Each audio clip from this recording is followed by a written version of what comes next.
শোল মাছ দিয়ে আলু দিয়ে রান্না করব। শোল মাছ ভাজার জন্য সরিষার তেল। তেল গরম হয়ে গেছে, দিয়ে দেবো মাছ। আসসালামু আলাইকুম। সাথে দুটা টাকি মাছও আছে।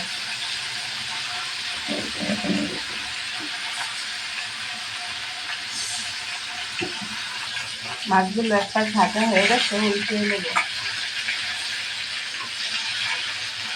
মাছটা একটু পাড়ায় খেয়ে নিচ্ছিলাম, তাহলে ভাজিটা বেশি ভালো হয়।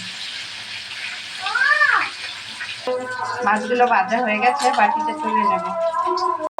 আলুগুলো একটু ভাজা নেব।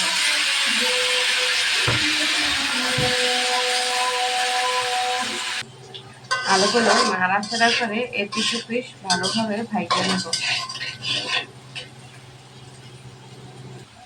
আলু ভাজা হয়ে গেছে, বাটিতে তুলে নেব। এই তেলের ভিতরে রান্নার জন্য দিয়ে দিব তেল, বাটা মশলা, মরিচ আর পেঁয়াজ বাটা। মশলাটা ভালোভাবে কষিয়ে নেব। লবণ, হাফ চা চামচ হলুদ গুঁড়া, ধনিয়া গুঁড়া, কালা জিরার গুঁড়া। মশলাটা ভালোভাবে ভাজা নেব।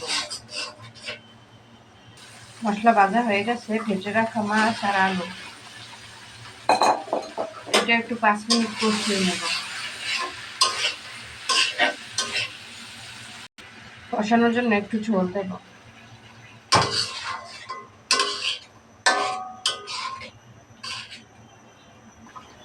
তরকারি সিদ্ধ হওয়ার জন্য ঝোল দিয়ে দিয়েছি, একটু নাড়াচাড়া করে নেব। শোল মাছ দিয়ে আলুতে তরকারি রান্না হয়ে গেছে, দিয়ে দেবো ধনিয়া পাতা।